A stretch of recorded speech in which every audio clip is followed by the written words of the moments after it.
शलाकया शतमीतं येन तस्मै श्रीगुरुवे नमः। श्रीचैतन्यमनोभीष्टं स्थापितं येन भूतले स्वयं रूपः कदा मह्यं ददाति स्वपदान्तिकं। वन्देऽहं श्रीगुरौ श्रीयुतापरकमलं श्रीगुरुन् वैष्णवांश्च श्रीरूपं साग्रजातं सहगणनाथान्वितं तं सजीवं साद्वैतं सावधूतं परिजनसहितं कृष्णचैतन्यदेव श्रीराधा कृष्णपादान् सहगणललिता श्रीविशाखान्वितं।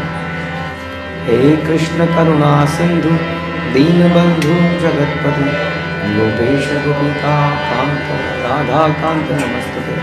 तप्त कांचन गौरांगी राधे वृंदावनेश्वरी वृषभानुसुते देवी प्रणमामि हरि।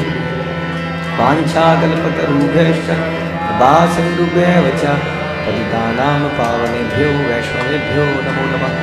जय श्री कृष्ण चैतन्य प्रभु नित्यानंद श्री अद्वैत गदाधर श्रीवासादि गौरभक्तवृंद। हरे कृष्णा कृष्णा कृष्णा हरे हरे, हरे राम राम राम हरे हरे। नमो विष्णुपादाय कृष्णप्रेष्ठाय भूतले श्रीमते भक्ति वेदांत स्वामिनिति नामिने। नमस्ते सारस्वते देवे गौरवाणी प्रचारिणे निर्विशेष शून्यवादी पाश्चात्य देशतारिणे।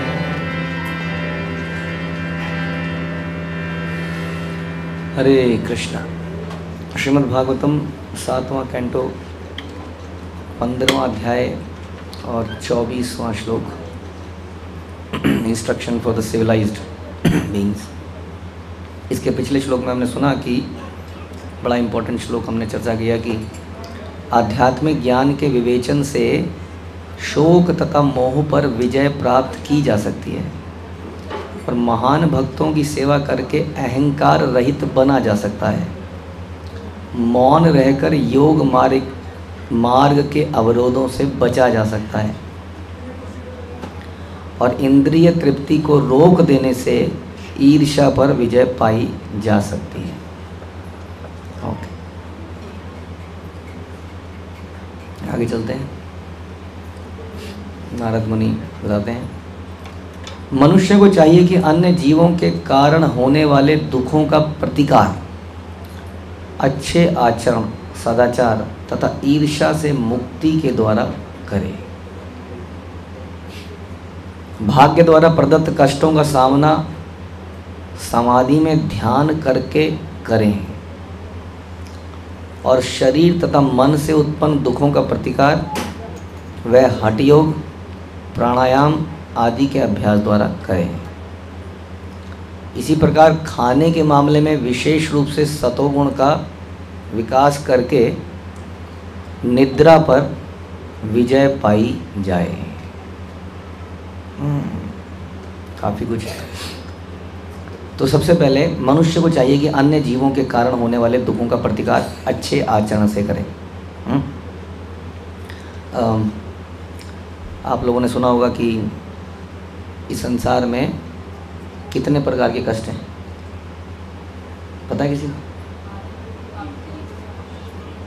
3 कष्ट हैं, बता रहे हैं। हाँ जी बाबू जी, कितने कष्ट हैं? सगा बबू 3 से 7 पे आ गए।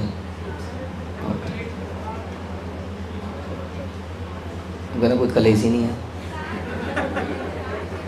4 है, अब आया 4 है, 7 4 चरणों पे ऐसे 4 2 3 7। तो 4 तो आया ही नहीं, खैर 7 आया या 3 आया है ना, 4 नहीं है। तो जन्म मृत्यु जरा व्याधि नहीं है, समस्या है नहीं है। अच्छा, इनमें से जन्म नहीं है तो 3 हो गया। हैप्पी बर्थडे करते ही हैं नहीं करते? क्या करते हैं? हैप्पी बर्थडे केक काटते हैं? केक काटा आप लोगों ने? केक काटते हैं?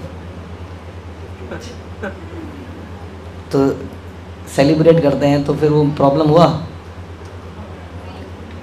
प्रॉब्लम को ऐसा देखा कि happy death to you, happy death to you, cake कटता है, हैप्पी डेथ, डेथ में केक कटता है, किस में कटता है?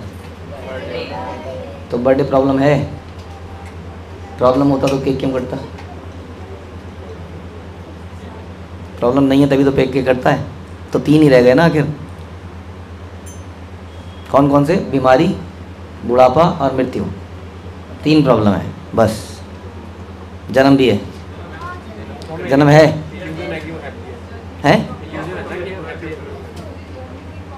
जन्म प्रॉब्लम है, जन्म ही प्रॉब्लम है कह रही है। और सबसे ज़्यादा सेलिब्रेशन जन्म में ही है। ओके, जन्म प्रॉब्लम है लेकिन हम भूल जाते हैं। प्रॉब्लम सिर्फ ये है, हमारी वो सब बोलते हैं पढ़ता है, हमारी उम्र में देख क्या करते थे, कि पढ़ता था कि नहीं पढ़ता था, इससे तो नहीं, लेकिन हम भूल गए उस प्रॉब्लम को, हम भूल गए। मुझे तो यार बोर्ड के पेपर देने के बाद जब 12वीं खत्म हुई थी तो ऐसा लगता था बस ज़िंदगी में हो गया, सारी समस्याएं ख़त्म, बोर्ड ख़त्म हो गया। फिर जो भी आगे बढ़ के जैसे जैसे हुआ फिर लगता था ये ख़त्म हो जाए तो हो गया। तो इस प्रकार से, लेकिन अब जो है हम भूल जाते हैं उन समस्याओं को, इसलिए हम कहते हैं ये प्रॉब्लम ही नहीं है। लेकिन बीमारी हमारे जीवन में बार बार आती रहती है, वो हमें बार बार याद दिलाती है प्रॉब्लम। बुढ़ापा आता है तो इतना लंबा चलता है, और मृत्यु को तो देख के ही डर लगता है। इस सब के रहते जन्म को हम भूल जाते हैं, जबकि जन्म भी प्रॉब्लम है लेकिन हम उसको भूल चुके हैं। जन्म बड़ी खतरनाक प्रॉब्लम है कई तरीके से। एक तो ये कि खुद ही सोचा जाए कि एक कमरे के अंदर आपको इसी इतने बड़े हॉल में आपको 9 महीने बंद कर दिया जाए, बिल्कुल लॉक, और आपको खाना उसके नीचे से डाल दिया जाए, दरवाजे के नीचे से खा लो। तो आप सोचिए इतने बड़े हॉल में रहना पसंद करेंगे आप 9 महीने तक? कोई बात नहीं करेगा, अंदर अकेले अंधेरा कर दिया जाएगा एकदम। नहीं तो हम तो बहुत ही छोटी जगह पे रहे, इतना कि हम सीधे भी नहीं हो पा रहे, टेढ़े होके, इतनी हालत, सुरंग में जैसे आदमी घुस जाए और सुरंग में ही पड़ा रहे हो। तो ऐसी हालत में हम थे। एक तो ये बहुत बड़ी समस्या है, कष्ट, फिर उसमें जो भी लिखा है शास्त्रों में, कीड़ों द्वारा काटे जाना वगैरह वगैरह। उसके बाद में क्या है कि जन्म है तो फिर बुढ़ापा भी है, तो बीमारी भी है, तो मृत्यु भी है। जन्म के कारण मृत्यु है, जिसका जन्म नहीं होगा उसकी मृत्यु कैसे होगी, है कि नहीं? तो इसलिए जन्म एक प्रॉब्लम है। तो ये 4 प्रॉब्लम तो आप जानते ही हैं। इन 4 के अलावा 7 कही हमारे कुछ भाइयों ने और बहनों ने। तो 7 कैसे? आध्यात्मिक, आदि भौतिक और आदि दैविक। जो कई बार हम कहते हैं दुर्गा जी त्रिशूल लेके खड़ी रहती हैं और मारती हैं आदमी को, तो त्रिशूल उनका ऐसे एक्चुअली में नहीं लगता है। आप कह रहे हो कि माँ मुरादे पूरी कर दे, मैं तो हलवा बांटूंगी। हलवा तो आप बांट रहे हो, त्रिशूल मार रही हैं वो साथ में, आपको पता ही नहीं चल रहा है। क्यों मार रही हैं त्रिशूल? हम उनकी पूजा कर रहे हैं, वो हमें त्रिशूल मार रही है। क्यों मार रही है? क्योंकि हम मारती रहेंगे, यही उनका काम है। उनको काम ही दिया गया है। क्या काम दिया गया दुर्गा माँ को? त्रिशूल मारो। और ये त्रिशूल में 3 है, आध्यात्मिक, आदि भौतिक, आदि दैविक। तो आदि भौतिक क्या होता है बताइए? आदि भौतिक, हाँ जी, हाँ, लोग मतलब जीव, बोलिए जीव द्वारा। लोग भी हो सकता है, और हाँ एक तो हो सकता है हम लोग, और एक हो सकता है मच्छर लोग, खटमल लोग वगैरह वगैरह, ये सारे लोग, कोई सा भी लोग हो सकता है वो जीव। तो इसलिए यहाँ बता रहे हैं कि मनुष्य को चाहिए कि अन्य जीवों के कारण होने वाले दुखों का प्रतिकार। तो अन्य जीव हमें हमेशा कष्ट देते रहेंगे, उसमें हम लोग भी होंगे।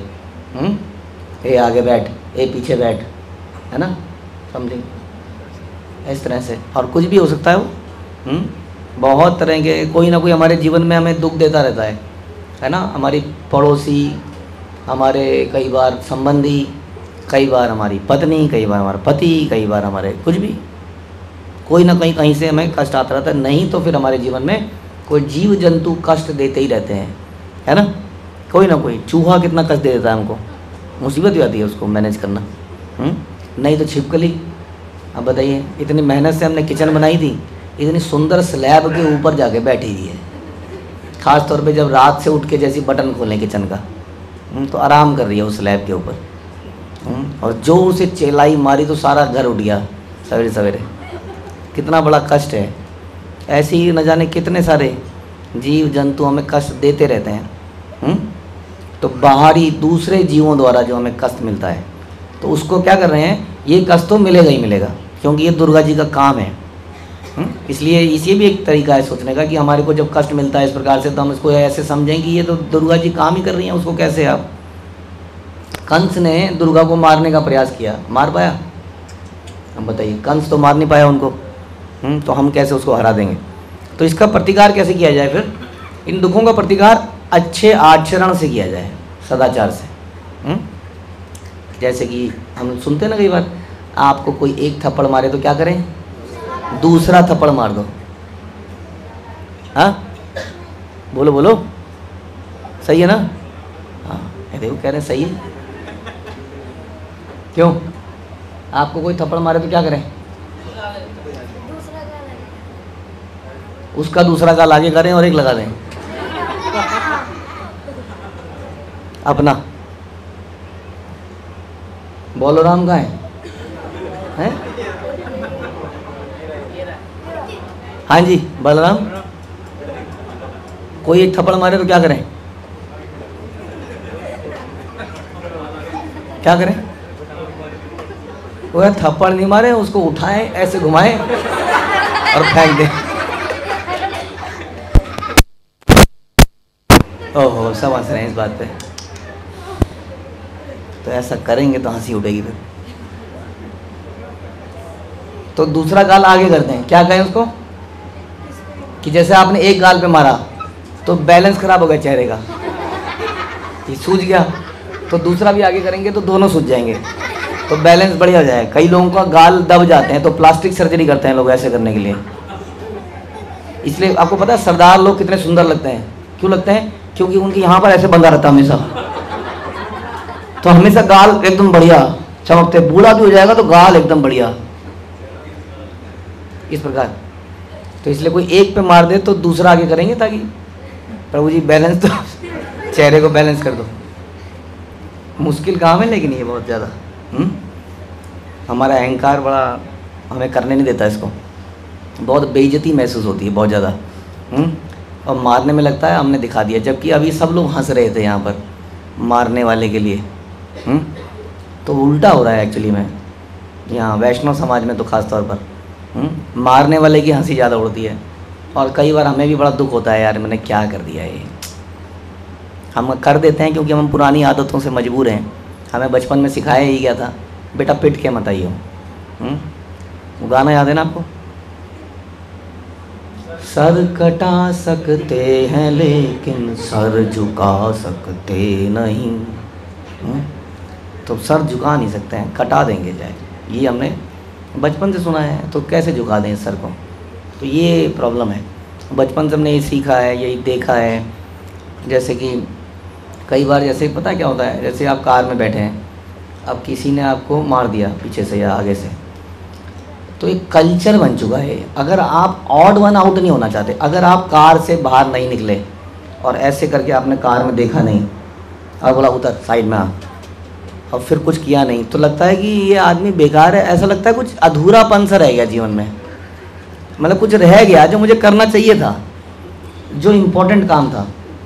तो आदमी का अगर मन नहीं भी लग रहा होता है तो कहता है करना ही है, ये तो धर्म है, तो वो उतरता है, वो करता है। और उस चक्कर में क्या होता है, कई बार कैसा होता है, वो रिक्शे वाला बड़ा तगड़ा आदमी होता है, उसके मारने से पहले रिक्शे वाला दो धर के उसको साइड में कर देता है, उल्टा पड़ जाती है, अपने ऊपर पड़ जाती है। बड़ा खतरा है संसार में। आप आजकल के देश में, आजकल के समय पर, पहले लोग क्षत्रिय लोग लड़ते थे आमने सामने में, ठीक है, आप कुछ नहीं कर सकते, आपके अंदर दम है तो आप टिकोगे, नहीं तो उड़ जाओगे। अभी क्या है, अभी आपके सामने एक जरा सा कोई पिद्दा सा व्यक्ति होगा, आप कहोगे अबे तेरी तो, तब तक वो निकालेगा तमंचा, ठा ठा ठा ठा ठा, अल्ले ख़त्म। आप सोच ही नहीं सकते थे कि ये इतना सा ऐसा कर सकता है। और बड़े बड़े दिग्गजों की मृत्यु, मौत ऐसी हुई है। हाँ, अंडरवर्ल्ड के अंदर कितने बड़े बड़े लोग मरे और किसी अदने से व्यक्ति ने मार दिया। अभी आपने सुना अमेरिकन एक्स प्रेसिडेंट, वो कहाँ बैठा है, कहाँ खड़ा, किसी ने गनमैन ने दूर से गन चलाई, पता ही नहीं कहाँ है। तो आजकल बड़ा खतरा है, ध्यान रखो आप लोग। यदि आपके माता पिता ने बाई चांस ऐसा सिखा दिया आपको कि बेटा, मेरे को सुनता है कई बार ऐसा कि बेटा पिट के नहीं आना है, ध्यान रखो, बहुत ख़तरनाक काम है आजकल के समाज में। और माता पिता भी समझ लो, बेमौत मारा जाएगा वो आदमी, आजकल ऐसा समाज हो चुका है, बेमौत। हाँ, जस्ट बिकॉज कि वो सहन नहीं कर पाया। माना आपकी गलती नहीं थी, आपका कोई दोष नहीं था, फिर भी समझदारी आज के डेट में ही कहती है क्या, कि पिट के आ जाओ। क्या कहती है? शेर को क्या मिलता है शिवम प्रभु? सवा शेर मिलता है एक दिन, मिला है ना आपको भी कई बार। तो वो ढूंढ देता है उसको, कोई ना कोई तो आ ही जाता है, उस दिन उसकी सब खराब हो जाती है। और फिर कई बार तो बहुत ही ज़्यादा हो जाता है। ज़रा ज़रा सी गलतियों पे, ज़रा ज़रा सी बात पर आजकल गोलियां चलती हैं, ये बात समझ लो आप। हाँ, कोई लाइसेंस की ज़रूरत नहीं है हिंदुस्तान में, ख़ास तौर पे सब ऐसी मिलता है। हाँ, पैसे वैसे खिला के आप सोच भी नहीं सकते किसके कार में, किसकी जेब में क्या निकल आए। नहीं तो खंजर, चाकू तो सबके घर में है। आदमी प्लानिंग करता है, इतना आदमी ऐसा द्वेषी हो चुका है पिक्चरें देख देख कर कि वो ज़रा सा, आपको पता ही है स्कूलों में लोग टीचरों को चाकू मार देते हैं, गोली मार देते हैं, जस्ट बिकॉज कि उसने उसको डांट दिया, होमवर्क के लिए खड़ा कर दिया। अब वो प्लान करता है टीचर कब अकेला निकलेगा, जैसे अकेला निकला, सामने आया, कुछ बात नहीं कुछ नहीं, सीधा पेट में ख़त्म। सोचिए ये सब घटनाएं हो रही हैं, हम आपको बता दें। अगर आप सोच रहे हैं कि आप सतोगुण आ गया है क्योंकि आप भक्तों के बीच में रहना, तो आपको पता नहीं चल रहा है। एक मेरे को बचपन की अपनी कहानी याद है, एक सच्ची घटना। एक लेडी थी, हम रहते थे दिल्ली में कहीं पर, उसके 2 लड़के थे, जवान जवान बड़े बड़े 20-20 साल के। तो वही आदत थी पंगा लेने की। तो एक लड़का एक दिन यमुना नदी में, जानते हो यमुना नदी के तट पर उसकी लाश मिली, चलो वो तो मर गया। उसके थोड़े ही दिन बाद दूसरे दिन घर की घंटी बजती है, घंटी खोलता है वो लड़का, वो दरवाज़ा खोलता है, एक आदमी पेट में चाकू डालता है, ऐसे ऐसे घुमाता है और चला जाता है, दूसरा भी ख़त्म। ये तो हमारे सामने की घटना है, हमने देखा कैसे 2 लड़के थोड़े दिनों में ख़त्म हो गए। ये रोज़ हो रहा है, अगर आपको मालूम, बता दें हम आसपास, समझ लो इस बात को। इसलिए क्या बेहतर है, क्या बेहतर है, बोलो, मार खा के आना, क्या बेहतर है बलराम जी, क्या बेहतर है? मार खा के आना, नहीं तो किसी दिन ऐसी मार पड़ेगी कि उसके बाद ख़त्म है मामला। और मार खाना वैष्णव के वैसे भी हमारी ट्रेनिंग के हिसाब से बढ़िया है कि नहीं? तो इसलिए क्या करें ऐसे में, कम से कम यही दिखाते हैं कि हम अच्छा आचरण कर रहे हैं, थोड़ा सा सम्मान मिल जाएगा। नहीं, देखिए पिटना तो है ही एक ना एक दिन, तो अच्छा आचरण दिखा दे। नहीं जी, हमारे असूलों में ऐसा, चाहे आप डरे हुए हो अंदर से कि मैं कुछ कर ही नहीं सकता, है ना, आप ऐसा दिखाओ अहंकार को संतुष्ट करने के लिए, अहंकार को संतुष्ट भी तो करना है, तो आप ऐसा दिखाओ, नहीं मैं मार तो देता लेकिन मेरे गुरुजी ने ऐसा बताया इसलिए मैं मारूंगा नहीं। ऐसे बोलने पे भी कुछ हो सकता है। आपके शब्द जो है ना, शब्द बड़ा प्रवोक करते हैं। अब देखिए, आपकी पत्नी एक साधारण सी स्त्री है, अब उसके पिताजी के लिए आप जरा सा कुछ शब्द बोल दीजिए, फिर आप देखिए कैसे चंडी का रूप धारण कर सकते हैं। जरा सा शब्द आदमी को इतना प्रवोक कर देता है कि सामने वाला कुछ भी कर सकता है उसके बाद। ये पति लोग भी सोच लो, आपको मालूम नहीं है, मालूम होगा अखबार पढ़ेंगे तो कि पत्नियों ने कितने षड्यंत्र किए हैं पतियों को मरवाने के लिए। कहीं आप सोच रहे हो कि आप कुछ भी बोल सकते हो, खाना रोज खाते हो आप, ध्यान रखो। आप विष डल के नागराज नहीं बन जाओगे एक दिन। हाँ, हम बच्चे थे बचपन में कि नागराज को बचपन में जरा जरा सा विष खाया वो नागराज बन गया। हम तो खत्म हो जाएंगे और पता भी नहीं चलेगा कि हुआ क्या, ये आदमी सूखता क्यों जा रहा है। किस्सा ही खत्म, कोई इंक्वायरी हो ही नहीं सकती, हो गया खत्म। हाँ, ये कलयुग है, कलयुग, मजाक नहीं कर रहे हैं, ये घटनाएं हो रही हैं, ऐसी घटनाएं हो रही हैं। तो हर तरीके से बेहतर है कि पिट जाओ, झुक जाओ, चुप रहो। जान बची तो लाखों पाए, जान बचेगी तो भजन करेंगे। भजन कर पाएंगे कि नहीं? जान बचेगी तभी तो करेंगे। तो जान बचाना बड़ा ज़रूरी है। अपमानित होकर सहन कर लेना बड़ा सही चीज़ है, इससे लाभ ही लाभ है। एक तो इस संकट से बच सकते हैं जो मैंने अभी चर्चा किया, कलयुग के संकट से।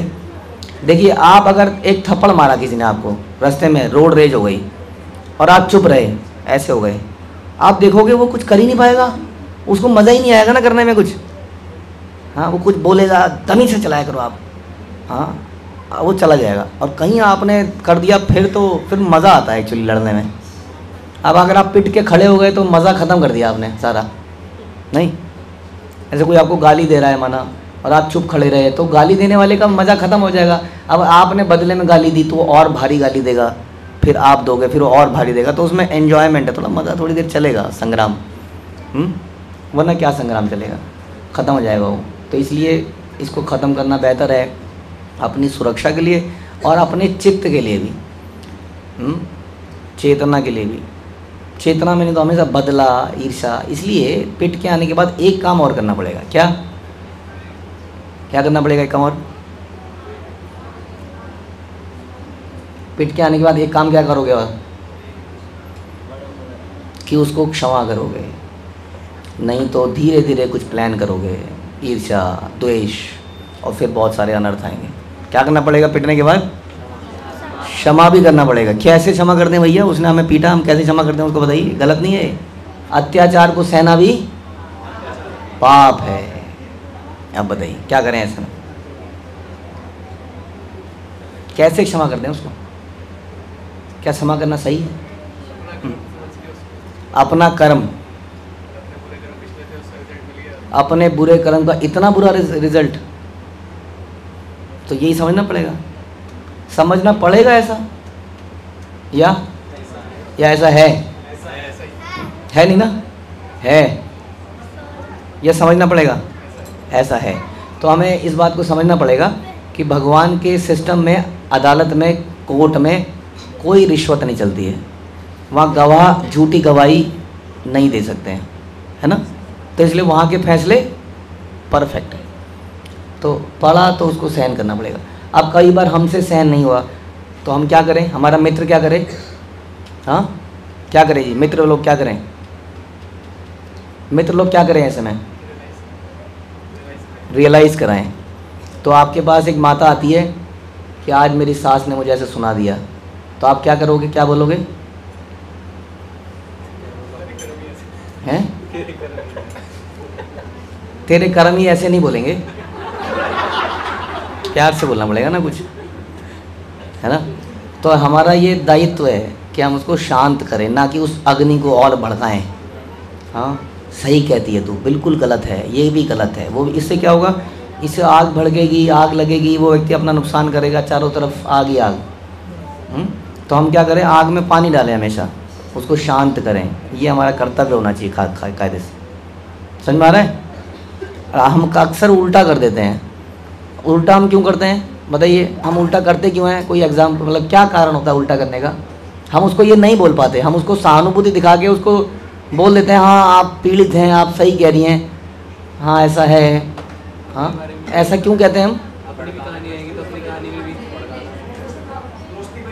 हाँ, relationship are very important life में, ताकि रिलेशनशिप बनी रहे। ऐसे में अगर मैंने उसको ये बोल दिया कि नहीं नहीं हमारे ही कर्मों का फल है, वो इतना भी गलत नहीं, तो क्या होगा? तुरंत वो जो दूसरा व्यक्ति है वो रिश्ता तोड़ देगा आपसे। एक तो मेरे ऊपर ये बीती है, मैं आई थी इसके पास और ये भी उसी का तरफदारी कर रही है या कर रहा है, तो रिश्ता तोड़ देगा वो। लेकिन वो हमारा वास्तविक मित्र नहीं है, समझ लीजिए। वास्तविक मित्र वही है जो हमें धर्म की बात बताए, हाँ, शास्त्र की बात बताए, वो मित्र है। बाकियों को मित्र मत मानिए आप, नहीं तो बहुत बुरा हो जाएगा, एक दिन बहुत बुरा हो जाएगा, आपको समझ नहीं सकते आप कितना ज़्यादा डेविएशन आ जाएगा। इसलिए बता रहे हैं कि इन जीवों जो, और जब भी कोई दूसरा व्यक्ति हमें जीवन में कष्ट दे, उसको अपने जीवन का कर्मों का कारण माने, और अच्छे आचरण से, अच्छा आचरण दिखा दिया आपने, दूसरा गाल आगे किया, दूसरा गाल आगे करने की ज़रूरत नहीं है, नहीं तो कई बार लोग इससे भी इरिटेट हो जाते हैं। अब मैंने कई बार एक आध पत्नी को ये समझाया कि अगर पति बहुत गुस्से में है, चुप है, तो बोलो मत, चुप हो जाओ। वो आ गई अगली बार, प्रभु जी बवाल हो गया, बवाल। क्या हुआ? कह रही मैं चुप रही ना, इस पे और मेरी पिटाई हुई। चुप क्यों है तू, बोलती क्यों नहीं है? अरे बोल। वो घबराई भी है, उसके दिमाग में वही आ रहा है, नहीं चुप रहना है, अब कुछ बोलूंगी चुप, और वो उसके ऊपर और बवाल हो गया। ऐसा भी हो जाता है। तो दूसरा गाल आगे करोगे तो कई बार हो सकता है कि वो आप बोल रहे हो, अच्छा मार के दिखा, मार मार ले मार। तो सोच समझ बड़ा तरीके से करना पड़ेगा, इसका कोई फार्मूला नहीं है मेरे पास। कब क्या किया जाए, क्या समय चल रहा है, उसके अनुसार सोच समझ के करना, लेकिन अच्छा आचरण बनाए रखना। कहने का मतलब ये है, जो दूसरे को उकसाए ना, दूसरे शांत कर दे, कुछ ऐसा करना पड़ेगा। क्या करना पड़ेगा आपको देखना पड़ेगा।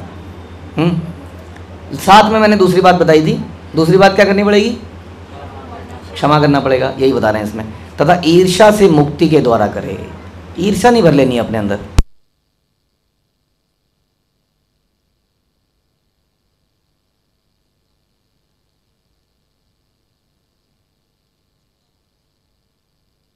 लिया, प्लानिंग करी दूसरे को मारने की और मार दिया। तो ये जो मन में रख लेता है ना व्यक्ति, वो बड़ा खतरनाक व्यक्ति है। मन में नहीं रखना है भक्तों को, समझ में आया? हाँ, आपस में लड़ाई हो जाए, झगड़ा हो जाए तो क्या नहीं करना, मन में कभी कुछ नहीं रखना है, भूल जाना है उसको, चाहे घर में हो, चाहे बाहर हो, चाहे कहीं भी हो, ठीक है? उससे बड़ा फ़ायदा होता है। हाँ, नहीं तो क्या होता है, जैसे कि मैं बता रहा था किसी को, जैसे कि आपने एक जलता हुआ कोयला अपनी पॉकेट में डाल लिया, तो क्या होगा? छेद कर देगा वो, पहले कपड़ों में फिर खाल में। तो वही ईर्ष्या को अपने दिल में रख लिया तो अंदर छेद कर देगी, हर चीज़ के अंदर खोखला कर देगी। इससे नुकसान किसका हुआ? हमारा नुकसान। ठीक है जी, क्लियर है? पिक्चरों को इसलिए नहीं देखना है। क्या नहीं देखना है? मूवीज़, वीडियो गेम्स, ये सारी चीज़ों में केवल यही भरा हुआ है, केवल और केवल। कई बड़े फेमस कार्टून्स बताएंगे कोई? बताइए जी, कार्टून्स का नाम जो ऐसा दिखाते हैं, जो गंदे कार्टून्स के नाम बताइए। हाँ माता जी, गंदे कार्टून्स के नाम। हाँ, छोटा भीम, ओके, और शिनचैन, डोरेमोन, हाँ हाँ, वीर द रोबो बॉय। प्रभु जी ये और रिकॉर्डिंग हो रही होगी, देख लेना किस किस ने नाम बोले हैं। यहाँ वीडियो रिकॉर्डिंग चल रही है, जिसने नाम बोले हैं बस उनके साथ हम बात करेंगे अभी अकेले। वीर द रोबो बॉय है।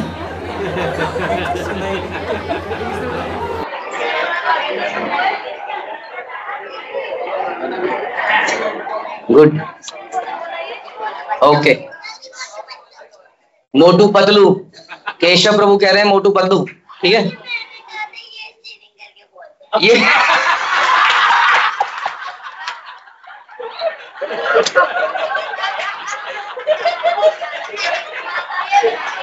ओके, ठीक है।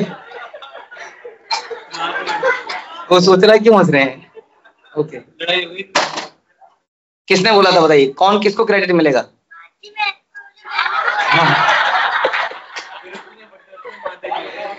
ओके, ठीक है। तो इन सब में क्या दिखाते हैं? ईर्ष्या, बदला, है, यही दिखाते हैं वो दिन रात। तो इनको देखने से वो हमारे हृदय में बढ़ जाती है, फिर हम बदला लेने की सोचते हैं, है ना? तो हमें अच्छा आचरण करना है और हमें साथ में ईर्ष्या नहीं रखनी है हृदय में, उसको क्षमा कर देना है। ओके, भाग्य द्वारा प्रदत्त कष्टों का सामना समाधि में ध्यान करके करें। वही कर्मों का फल भाग्य द्वारा, मतलब यही होता है भाग्य और कुछ नहीं है। लोग कहते हैं ना हमारा भाग्य बदल दो या भाग्य बताओ, ज्योतिषी जी आप भाग्य बताओ, डेस्टिनी जिसको कहते हैं। तो डेस्टिनी कोई भगवान कोई ऐसा नहीं आंख बंद करके लिख रहे हैं तोते की तरह की आपकी कोई पर्ची निकलेगी। हाँ, तो भाग्य द्वारा प्रदत्त कष्ट कौन से हैं? हमारे कर्मों का फल है वो, भाग्य द्वारा प्रदत्त कष्टों का सामना समाधि में ध्यान करके करें। समाधि में ध्यान करके कैसे करेंगे हम लोग? हाँ, हम लोग हरे कृष्णा कृष्णा कृष्णा हरे हरे, हरे राम राम राम हरे हरे। अब इसका जाप करते रहेंगे, थोड़ी देर में आप देखोगे कि हृदय शांत हो जाएगा, आएगा इसका फल, एक महामंत्र है। तो हमारे लिए यही समाधि है। समाधि का ध्यान करेंगे तो क्या होगा, ये कष्टों का हम आराम से सहन कर पाएंगे। इसको करने का प्रयास कर सकते हो आप लोग। समाधि में आप श्रवण भी कर सकते हो, भागवतम कथा सुन सकते हो, भागवतम पढ़ सकते हो इत्यादि। तो ये हमारे लिए समाधि है। नवदा भक्ति के किसी अंग को पकड़ लिया जाए और उसमें लग जाए। हाँ, या फिर सेवा में लग जाए, किसी सेवा में लग गए ध्यान लगा के। तो इस प्रकार से क्या होता है, फिर धीरे धीरे वो समाधि में प्रदत्त ये भाग्य द्वारा कष्टों को हम सहन कर पाते हैं। और शरीर तथा मन से उत्पन्न दुखों का प्रतिकार, शरीर और मन, हाँ, इसको कौन सा दुख कहते हैं तीनों में से?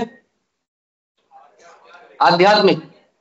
हम्म हमारा मन बुद्धि अहंकार, हमारा शरीर, ये जो हमारे शरीर से अंदर से बाहर में किसी ने कष्ट नहीं दिया मुझे, मेरे अंदर से ही कष्ट आ रहे हैं। ये कई बार तो मानसिक हो सकते हैं, कई बार शारीरिक हो सकते हैं, है ना, होता है कि नहीं? मानसिक कष्ट बड़ा खतरनाक है। चिंतन जो हम करते रहते हैं कई बार, ये ऐसा क्यों कर रहा है, ये मेरे साथ ऐसा क्यों कर रहा है, इसने ऐसा क्यों बोल दिया, वटेवर, बहुत सारी चीजें हो सकती हैं। तो ये जो शरीर और मन से उत्पन्न दुख है, ये मुझे क्यों नहीं मिला, हाय काश मुझे ये मिल जाता, ऐसा हो जाता, ये हो जाता, जो भी है। तो इन दुखों का प्रतिकार हठ योग करके करें, क्योंकि शरीर को कंट्रोल करने का यही तरीका है, बता रहे हैं। हाँ, समाधि जो है हायर तरीका है, लेकिन समाधि में अगर जिसको लगना नहीं आता तो क्या करता है, हठ योग, मतलब वो बैठ जाता है, प्राणायाम करे, लंबी लंबी सांस ले और धीरे धीरे उसको छोड़े, लंबी सांस ले और धीरे धीरे छोड़े। समझ में आया? जब गुस्सा आ जाए क्या करना है बलराम प्रभु? है लंबी सांस, उसमें कोई मार दे तो मारना तो पिटना तो था ही ना, वो तो पहले सिखाया था। मार दे तो कोई प्रॉब्लम नहीं, हम तो अपने को शांत करने को कर रहे हैं। ठीक है, तो जब एकदम से गुस्सा आ जाता है तो हमारा ब्लड प्रेशर बढ़ जाता है और बहुत कुछ हो जाता है, तो उसके लिए क्या करें, प्राणायाम करें। ये एक आर्टिफिशियल मतलब टेम्परेरी तरीका है, it is not a permanent तरीका।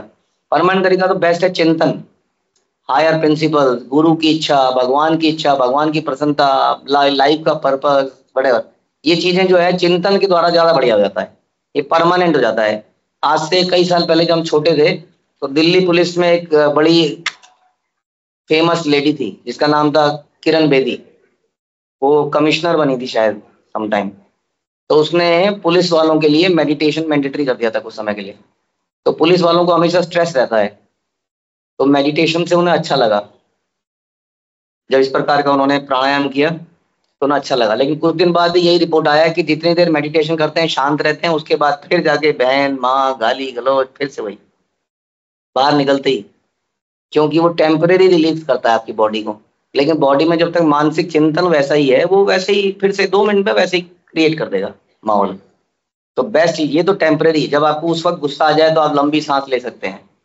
ठीक है, ऑन द स्पॉट टॉलरेट करने की ये विधि है, लंबी सांस ले सकते हैं आप। समझ में आया? कई बार लोग लंबी सांस नहीं ले पा रहे तो क्या करें, पार्क की वॉक पे निकल जाओ, जब तेज तेज चलोगे तो लंबी सांस अपने आप हो जाएगी। थोड़ी देर लोग वॉक कर लेते हैं, कई लोग जॉगिंग करते हैं, कई लोग एक्सरसाइज करते हैं, कई तरीके हैं लोगों के अपने अपने। टेम्परेरीली जब आप एक्सरसाइज कर रहे हो तब आप भगवान का ध्यान और चिंतन कर लें उस वक्त साथ साथ, उससे क्या होगा, साथ में जो दोबारा से वो नहीं आएगा, शांति हो जाएगा परमानेंटली। तो दोनों चीजों को एक साथ करा जा सकता है। समझ महाराज, जो भक्ति योग में एकदम ट्रेंड हो चुका है उसको शायद कुछ ना करना पड़े, वो तो वहीं पर ध्यान लगा लेगा, भगवान का नाम जपेगा। लेकिन जो इतना ट्रेंड नहीं है अभी, तो वो एक शारीरिक तरीकों को अपनाए, एक्सरसाइज, जॉगिंग, वॉकिंग, प्राणायाम, और ये करते हुए वो हायर चिंतन जरूर करें कि जो होता है वो मेरे ही कर्मों का फल है, इस व्यक्ति ने मुझे दिए, थैंक यू प्रभु जी। ठीक है जी, इस प्रकार हठ योग द्वारा, प्राणायाम आदि के अभ्यास द्वारा इसको करे अपने शरीर और मन। शरीर के अंदर जो कष्ट आते हैं उनको सहन करना पड़ेगा। ये प्रॉब्लम क्या है, देखिए हम एलोपैथी खाने को क्यों मना करते हैं आप लोगों को? एलोपैथिक गोलियों में हमारी मानसिकता को कमजोर बना दिया है। इधर से ज्वर आया, उधर से गोली खाई, हाँ, तो वो टॉलरेट करने की कैपेसिटी खत्म कर दिया हमने बिल्कुल ही। इधर से गर्मी लगी, उधर से एसी चला दिया। समस्या है बहुत बड़ी, कुछ नहीं कर सकते हम लोग आज के डेट में, हर जगह में यही चाहिए। हाँ, वो इतना तो हम कोई धाम यात्राएं कर सकते हैं, क्योंकि धाम यात्राओं में ना तो टॉयलेट प्रॉपरली है, ना सड़कें हैं, ना कुछ है। और हमारे अंदर टॉयलेट करने की कैपेसिटी नहीं है। पसीना आते ही बेचैनी हो जाती है बहुत बड़ी, है ना। तो ये समस्या है। तो एलोपैथी क्या करती है, आपके पेन को सप्रेस कर देती है। इलाज करे ना करे, इलाज तो अलग चीज़ है, वो पहला काम यही करती है कि आपके पेन को सप्रेस कर देती है और आप सोचते हो कि इलाज हो गया, जबकि इलाज नहीं हुआ। ये और बड़ी खतरनाक चीज़ है। भगवान ने ज्वर बनाया क्यों है, बताइए? ज्वर क्यों बनाया भगवान ने? बीमार आदमी क्यों होता है? कर्मों से होता है, वो मत बताना, वो तो ठीक है। ये समझने के लिए कि अब बॉडी में कुछ हो चुका है, अंदर कुछ चल रहा है, किसी ने विद्रोह कर दिया, किसी ने हड़ताल कर दी है, कोई ना कोई अंदर घुस गया है, वो कुछ कर रहा है किसी जगह पे, किसी कोने पे, तो बॉडी अपना टेम्परेचर बढ़ा देती। कितना बढ़िया सिम्टम है भगवान का सिस्टम। देखिए, अगर ज्वर ना आए तो आदमी चलते चलते एक दिन ऐसे मर जाएगा। अरे क्या हुआ इसको, पता ही नहीं चला था।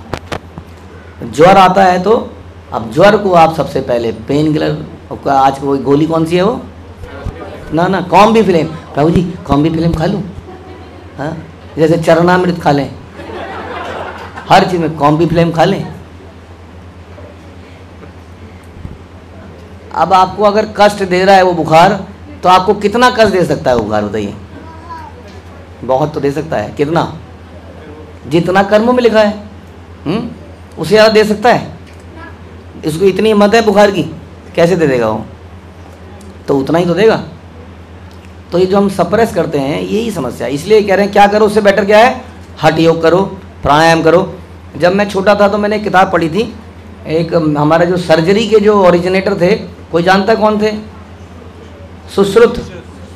सुश्रुत जी जो थे, वो सर्जरी का इन्वेंट किया इन लोगों ने, ठीक है। सर्जरी समझते हैं ना, काटते हैं जब हम, सुश्रुत नाम है एक साइंटिस्ट का हमारे इंडियन, तो काटते थे। अब जब काटते थे तो एनेस्थीसिया तो था नहीं, हालांकि कुछ जड़ी बूटियाँ वगैरह तो थी सुन्न करने के लिए। तब मैं पढ़ के हैरान हो गया, मुझे बचपन में मैंने पढ़ा था, आज भी याद है। तो मरीज लोग, कई लोग क्या करते थे, भगवत गीता को लेके लेट जाते थे और भगवत गीता में ध्यान केंद्रित करते थे और पीछे से काट छीट चल रही है। अगर मन आपका कहीं और लगाओ ना, जैसे कि जब आपको बुखार होता है तो अधिकतर लोग क्या करते हैं, पड़ जाते हैं। हाय, अभी हमारे बच्चों का ब्लड टेस्ट हुआ, खून निकाला गया, तो मैंने सुना कुछ बच्चे कह रहे थे चक्कर आ रहे हैं। कमाल हो गया, चक्कर आ गए आपको? इतने से ब्लड से चक्कर ही आ गए? क्योंकि उसने बचपन में से घर में सुना ही यही है ना, माँ को रोज बोलते हुए चक्कर आ गए। जब खाना बनाना नहीं है, चक्कर आ गए, तो अच्छा मैं बना लेता हूँ, आप आराम करो, हाँ ठीक है। तो उसने यही सुना है तो यही बोल रहा है चक्कर आ गए। बीमारी में हम पड़ जाते हैं। अगर आप बीमारी में निकल जाओ बाहर, छोटा मोटा, ऐसा नहीं कि एक्स्ट्रा लेबर करो, आराम तो करना है, लेकिन आप देखोगे कि आपको महसूस ही नहीं होगा थोड़ी देर में कि आप बीमार हो। और अगर आप पड़े रहोगे तो आपको महसूस होगा हाँ बीमारी है। क्यों, ऐसा क्यों होता है? क्योंकि आपका ध्यान कहीं और लग गया। तो सारे कष्ट क्यों होते हैं? ये मन की वजह से सारे कष्ट हैं, सारी मुसीबत की जड़ ये है। इसको अगर कहीं लगा दोगे तो आध्यात्मिक आदि भौतिक सारे कलेशों से मिट सकते हैं हम। और यही अगर मन भगवान पे लग गया तो उसको परम गति प्राप्त हो गई। यही बताया जा रहा है। बेस्ट तरीका तो ये है कि मन को भगवान में लगाया जाए। नहीं तो फिर ये हठ योग प्राणायाम अभ्यास करें। उसके बाद इसी प्रकार खाने के मामले में विशेष रूप से सतोगुण का विकास करके निद्रा पर विजय पाई जाए। निद्रा पे विजय पाने के लिए क्या करें? क्या करें? निद्रा एक समस्या है ना? अच्छी चीज़ तो है, हमें रिफ़्रेश कर देती है, लेकिन ज़्यादा रिफ़्रेश कर देती है। और ख़ास तौर पे ये जो प्रभुपाद ने सिस्टम बनाया मंगल आरती का, ये बड़ा समस्या वाला है। सबसे बढ़िया नींद ही मॉर्निंग में आती है। तो निद्रा पर विजय पाएं, अर्जुन को क्या बोला था भगवान ने? गुणाकेश। उसने निद्रा पर विजय पाई। शिल प्रभुपाद ने पाई, हमारे आचार्यों ने पाई निद्रा पे विजय। निद्रा आहार विहार से, भगवान भी कहते हैं निद्रा आहार विहार, इनको क्या करना है? तोड़ के सोना है, तोड़ के खाना है। क्यों नहीं? फिर क्या करना है? तोड़ देना है उसको, मतलब कट कर देना है, कम करना है। निद्रा को कम करना है, खाने को कम करना है। ज़्यादा खाएंगे तो नींद ज़्यादा आएगी। अगर आप भूखे पेट होते हो तो आपको नींद नहीं आएगी, आप देखना। भूखे पेट में अच्छी नींद नहीं आती है। तो जब आपका पेट खाली होगा तो नींद ही नहीं आएगी मॉर्निंग जपा में, क्योंकि पेट एकदम खाली हो चुका है, अंदर जाता जा रहा है, हर माला में धीरे धीरे अंदर जा रहा है। नींद नहीं आ सकती है। लेकिन रात को खाया हुआ है, रात को खा के सो गए हैं, सपनों में जॉगिंग करी होगी लेकिन एक्चुअल में तो करी नहीं। तो खाना सारा कहाँ है? पेट में है। हाँ, अब या तो आपकी मल प्रोसेसिंग की यूनिट इतनी बढ़िया हो कि वो तुरंत मल में करके बाहर निकालती रहे और आप खाते रहो और निकलता रहे, खाते रहो और निकलता रहे। हाँ, अब ये सुविधा भगवान ने दी नहीं है बहुत सारे लोगों को। वो कहीं अंदर ही अंदर अटका हुआ है, मल भी अंदर ही अटका हुआ है, मल में फ्लश नहीं होता प्रॉपरली अंदर। और आंतों में ऐसे, आंत ऐसे घूमी हुई है ना आपकी। आपका टॉयलेट का जो पाइप है, अगर आपको प्लम्बिंग का नॉलेज है, टॉयलेट के पाइप को सीधा सीधा रखा जाता है। टॉयलेट के पाइप में जितने मोड़ होंगे आपकी ज़िंदगी में उतने मोड़ आएंगे। इसलिए बिल्डिंग बनाते हुए आप जितना टॉयलेट के फ्लश के पानी को सीधा बाहर जाए, सीधा निकल जाए बाहर, तो बेस्ट है। लेकिन हमारे पेट का जो नल है, जो ये पाइप है, वो ऐसे है, ऐसे ऐसे ऐसे ऐसे, और जगह जगह मल चिपक जाता है उसमें जाके। फिर लोग कहते हैं एनीमा करो, ये करो। तो ये समस्या है। तो ज़्यादा खाएंगे तो ऐसा नहीं है कि ज़्यादा खाओगे मल में कन्वर्ट हो जाएगा, बाहर निकल जाएगा, खाते रहो भागते रहो, वो दिस नॉट पॉसिबल। तो क्या करें ऐसे में? अब आप ज़्यादा खाओगे तो आपको मालूम नहीं होगा, पता नहीं मालूम है कि नहीं है, कि खाने को पचाने में बहुत बड़ी एनर्जी लगती है, बहुत एनर्जी लगती है खाने को पचाने में। इसलिए हमारा शरीर हमें बोलता है अब सो जा, अब सो जा, क्योंकि उसको काम करना है, एक्स्ट्रा काम करना है। और आप कुछ काम कर रहे हो, उसको एक्स्ट्रा काम करना है अंदर पेट को पचाने में। अब हम जानते हैं, हम ऑफिस में काम किया ना हमने, पत्नियाँ बड़ी प्रेम से 1 tiffin, 2 tiffin, 3 tiffin, 4 tiffin, 5 tiffin खुल गए हमारे सामने, हमने खा लिया, हमारा पेट ऐसे हो गया। उसके बाद हम सीट पर ऐसे जाके बैठ गए, अब वो सीट में से ऐसे बाहर निकल आया, अब बेचारा बैठा है वो ऐसे। उसके जीवन में सुख तो है नहीं कि वो लेट जाए, हाँ, वो ऐसे बैठा और पेट ऐसे फूल चुका है। बड़ी मुसीबत होती थी सच में।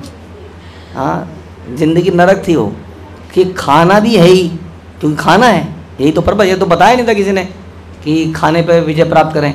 तो खाते थे कि आदमी खाने के लिए तो कमाता है, चुप रहो। बच्चा खा रहा है तो खाते हुए मत टोको उसको, इसलिए कमा रहा हूँ क्या मैं कि खाए भी ना वो, है ना। आदमी इमोशनल हो जाता है, माँ पिताजी बहुत ज़्यादा बच्चे को खाना खाना खाना खाना। हमने पीछे खाने के कुछ मैसेज डाले कि बच्चों का ये बच्चा खाएगा कब, फिर कैसे खाएगा। हमने देखा बच्चा, अभी हमने जो कैलकुलेट कर रहे हैं, बच्चा 5-5 बार खा रहा है हमारे बच्चे।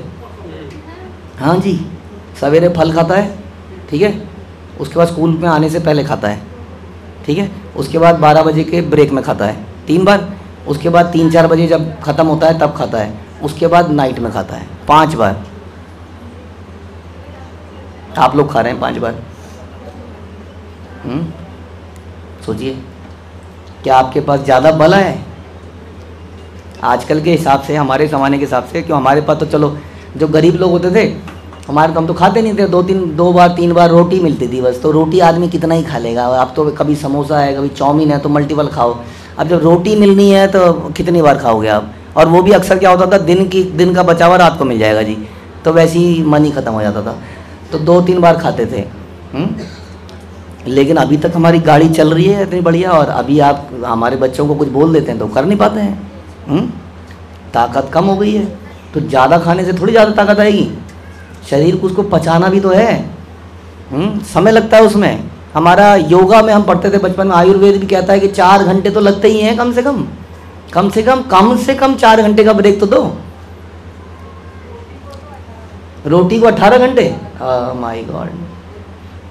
फिर और उसके ऊपर जब हम लेबर का कोई काम नहीं कर रहे हैं, हमारा कोई भी काम ऐसा नहीं है जिसमें हम मेहनत कर रहे हैं। स्कूल के लिए हमें चलना नहीं पड़ता, खुद मैं ही बता रहा हूँ, हम लोग पुराने ज़माने के, आप लोग नए ज़माने के, इतना हो गया है फ़र्क अब। मैं खुद 3 किलोमीटर चला हुआ हूँ अपने स्कूल में पहुँचने के लिए, तो पैदल। तो अब जो आदमी चलता था फिरता था तो खाता था। अब मैं आपको बताऊँ, मेरे जैसा आदमी, मैं जब 5th 6 में था तो मैं 6 रोटी खाता था एक बारी में। अब बताइए, और मैं एकदम ऐसा था, लोग कहते थे अभी खिलाते नहीं हो क्या 6 रोटी खा के भी। तो क्योंकि लाइफ ही ऐसी थी, लाइफस्टाइल ऐसा था कि लगता ही नहीं हो इतना तो मेहनत हो जाएगी। अब दिक्कत ये आ गई, वही मेंटालिटी को लेके हम आगे चले, लेकिन हमारी संतानें बिल्कुल हिलती नहीं है, कुछ नहीं करती हैं, वो खाती रहती हैं, तो पेट में उससे बीमारी पैदा होती है और नींद आती है कि नहीं, नींद हमेशा, है ना। हमारे पास कितने ऐसे बच्चे हैं गुरुकुल में जो शुरू में आए, जो दिन रात सोते रहते थे, बैठे बैठे सोते रहते थे।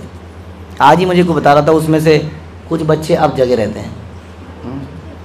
वो तो कई बार बहाना करते हैं, समझ नहीं आता जब क्लास में, नहीं तो क्योंकि उनका खाना रेगुलेट हो गया है, इसलिए खाने को रेगुलेट करना पड़ेगा, ख़ास तौर पे डिनर को, कि वो सवेरे जब उठेगा सारा खाना पेट में है, कुछ किया था नहीं, खाते ही सो गया था, अब उठा है, जब कर रहा है, अब जब करते हुए झपकी आ रही है, क्योंकि पेट की प्रोसेसिंग यूनिट तो चली रही थी, अभी आप पहले ही उठ गए, अभी तो काम चल रहा था अंदर। अब हमें बता रहे थे कि जब हम सोते हैं तो क्या होता है बॉडी में, हाँ पता है आपको क्या होता है बॉडी में, मालूम है जो सोते हुए क्या होता है? सोते हुए न केवल आपको ब्रेन को रेस्ट मिलता है, ब्रेन के टिश्यूज रीजनरेट होते हैं, बल्कि आपके बॉडी के कई सारे अंगों की सर्विसिंग चालू हो जाती है।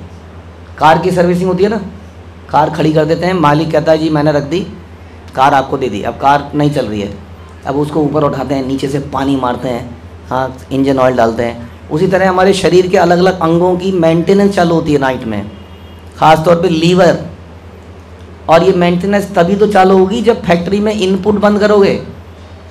समझ रहे हो इनपुट?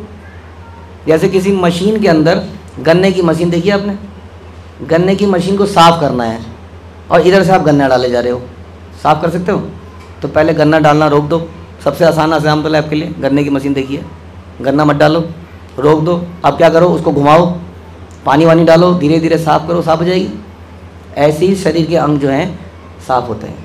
यदि आप शाम को नहीं खाते हैं तो लीवर अब कुछ नहीं कर रहा है, जब कुछ नहीं कर रहा है तो भगवान का सिस्टम है, तो ऑटोमेटिक मेंटेनेंस का बटन दब जाता है और मेंटेनेंस चल जाती है। लेकिन अगर लीवर काम कर रहा है, खाने को पचा रहा है, तो मेंटेनेंस नहीं होती। इसलिए बिना मेंटेनेंस के ये बड़े दिनों तक ऐसे ही रहता है, और क्या हो जाता है फिर? फैटी लीवर हो जाता है। आप कहते हैं मैं तो शराब नहीं पीता, फैटी लीवर क्यों हो गया? समझ में आ रही बात? इसलिए साइंटिफिकली, मेडिकली और आध्यात्मिक रूप से हम सबको अपने खाने पर विशेष रूप से कंट्रोल करना चाहिए। ठीक है जी? खाने के मामले में विशेष रूप से सतोगुण का विकास करके निद्रा पर विजय पाई जा सकती। तो आप निद्रा पर विजय प्राप्त कर पाओगे, आप जल्दी उठ पाओगे और ब्रह्म मुहूर्त में जप कर पाओगे। मैं एक सुन रहा था कहीं पर कि उसमें बता रहे थे कि मॉर्निंग में ब्रेन के अंदर से कुछ ऐसा एक एलिमेंट निकलता है जिसको ये स्टडी कर रहे हैं लोग ब्रह्म मुहूर्त में, जो कि बहुत ही बढ़िया चीज़ है। अगर आप उस वक्त कुछ आध्यात्मिक कार्य करते हो तो आपका जो नॉलेज है बहुत तेज़ी से बढ़ती है, आपका रियलाइजेशन बढ़ता है मॉर्निंग आवर्स में, इतना इंपॉर्टेंट है ये। कई रहस्य तो हमें पता ही नहीं है अभी बॉडी के, इसलिए मॉर्निंग में ब्रह्म मुहूर्त में भगवान का नाम या कुछ सुनना बड़ा फ़ायदा करेगा आपको। समझ में आया? इसलिए कहते थे early to bed early to rise. तो खाने पे कंट्रोल करना और निद्रा पे कंट्रोल। तो दोबारा सुनते हैं कि मनुष्य को चाहिए कि अन्य जीवों के कारण होने वाले दुखों का प्रतिकार अच्छे आचरण से करे, ईर्ष्या से मुक्ति करे, मतलब मन में भी कुछ ना रखे, भाग्य द्वारा प्रदत्त कष्टों का सामना समाधि में ध्यान करते करके करे, भगवान का ध्यान करे। शरीर और मन से उत्पन्न दुखों का प्रतिकार हठ योग, प्राणायाम इत्यादि एक्सरसाइज से करे। और खाने के मामले में विशेष रूप से सतोगुण का विकास करके निद्रा पर विजय पाई जा सकती है। समझ में आ रहा है? तो बड़ा इंपॉर्टेंट है हमारे। अब तो आप नेक्टर ऑफ इंस्ट्रक्शन पढ़ोगे, उसमें बोलते हैं कि जीव जो है, जीव है, उदर है और उपस्थ, ये एक ही लाइन पे हैं। यहाँ सबसे इम्पोर्टेंट है, ये जो जीव है सबसे इम्पोर्टेंट है। यहीं से मुसीबत सारी चालू होती है। कहाँ से चालू होती है? जीव से चालू होती है। इसलिए आप लोग इसको रेगुलेट करो, मेंटेन करो। समझ में आया? तो क्या होगा, पेट भी हल्का रहेगा और उपस्थ आगे जाके सेक्सुअल डिज़ायर्स को भी कंट्रोल कर पाओगे और नींद को कंट्रोल कर पाओगे। ठीक है? ओके, हरे कृष्णा। श्रील प्रभुपाद की, ग्रंथराज श्रीमद् भागवतम की।